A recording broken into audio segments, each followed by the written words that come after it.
নমস্কার বন্ধুরা। ভারত ও পাকিস্তানের যুদ্ধ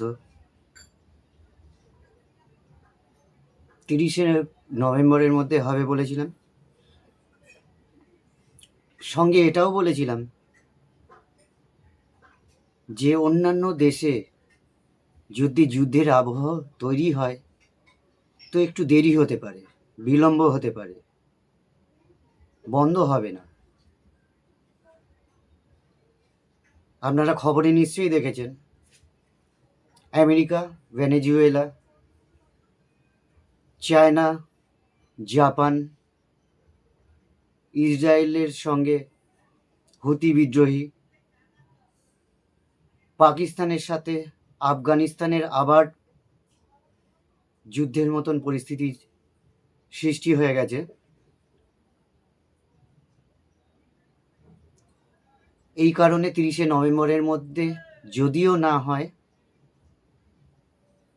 তো এই ডিসেম্বরে অবশ্যই ভারত পাকিস্তানের যুদ্ধ হয়তো হবে, হয়তো নয়, অবশ্যই হবে। তারিখটা 10 তারিখ হতে পারে,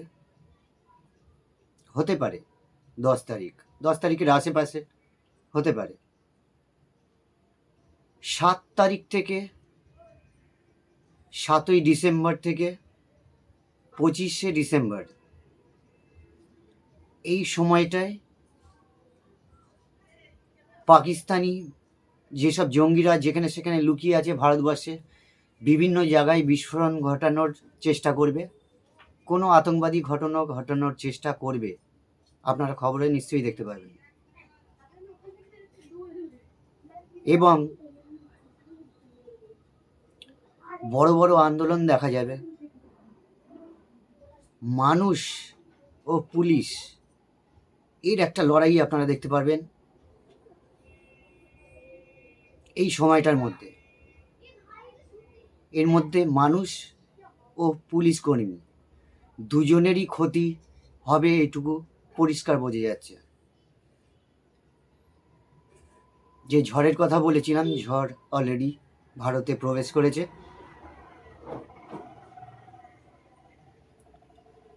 এবং আরেকটি ঝড় আসবে এই মাসেই, আরেকটি ঝড় আসবে। তারিখ কোন সময় আসতে পারে আমি আপনাদের বলে দেবো।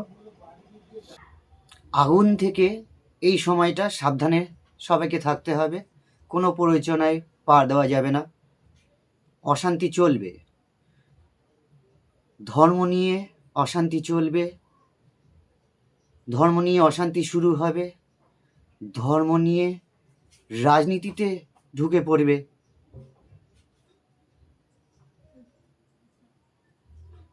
রাজনীতি হবে, ধর্ম নিয়ে রাজনীতি হবে 19 তারিখের আশেপাশ থেকে। এবং আমি যে তারিখগুলো দিই তার 5-7 দিন আগে থেকে কিংবা 10 দিন আগে থেকে পশ্চিমবঙ্গে শুরু হয়ে যায়, কারণ এটা পূর্ব দিকে সমস্ত ঘটনার আগে শুরুয়াত হয়, আস্তে আস্তে সেটা ভারতবর্ষের বিভিন্ন স্থানে ছড়িয়ে পড়ে। যেখানে সেখানে বিস্ফোরণ, অগ্নিকাণ্ড, মারামারি এই 7ই ডিসেম্বর থেকে 25শে ডিসেম্বর হয়তো 2025 আপনারা ভুলতে পারবেন না। সঙ্গে ভূমিকম্প আপনারা হয়তো ভুলতে পারবেন না যে 2025 সালের ডিসেম্বর মাস, এই মাসটা খুবই বাজে, লাল সতর্কতা জারি করে দিতে পারেন আমার তরফ থেকে। আর এর প্রমাণ আমি আপনাদের দেখাবো ঘটছে কি ঘটছে না। নমস্কার।